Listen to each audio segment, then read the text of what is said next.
اگر محمد صلی اللہ علیہ وسلم دنیا میں نہ آتے تو یہ جو سائنسی ترقی ہے نا جس سے آج ہم فائدہ اٹھا رہے ہیں یہ نہ ہوتی. آپ کہہ سکتے ہیں بھائی نبی نے کیا سائنسی ترقی دلائی ہے جو یہ اس کا سائنسی ترقی کا نبی سے کیا تعلق ہے.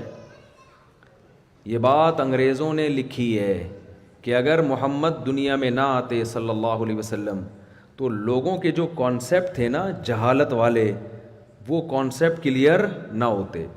آپ اس دور کی تاریخ اٹھا کے دیکھیں, لوگوں نے پنڈتوں کو پادریوں کو خدا بنایا ہوا تھا.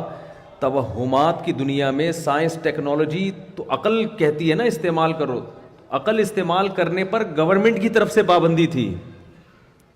میں سمجھا پا رہا ہوں اپنی بات؟ یہ قرآن نے بار بار کہا ہے ان فی ذلک لآیات لقوم یتفکرون, اس میں نشانیاں ہیں ان لوگوں کے لیے جو غور و فکر کرتے ہیں, لقوم یعقلون جو عقل سے کام لیتے ہیں, لآیات لأولی الالباب عقل مندوں کے لیے. یہ میں نہیں کہہ رہا, یہ مولانا لوگ نہیں کہہ رہے, یہ انگریز کہہ رہا ہے. میں نے ایک یونیورسٹی میں انگریز کی کتاب کے حوالوں کے ساتھ یہ بات نقل کی تھی.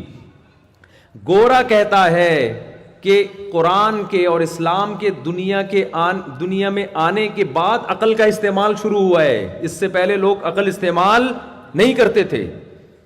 یہی وجہ ہے کہ سائنسی علوم کی بنیادیں مسلمانوں نے رکھی ہیں, کیونکہ سب سے زیادہ عقل کا استعمال کس نے کیا؟ مسلمانوں نے کیا. کیوں کیا یہ بھی بتا دوں آپ کو میں.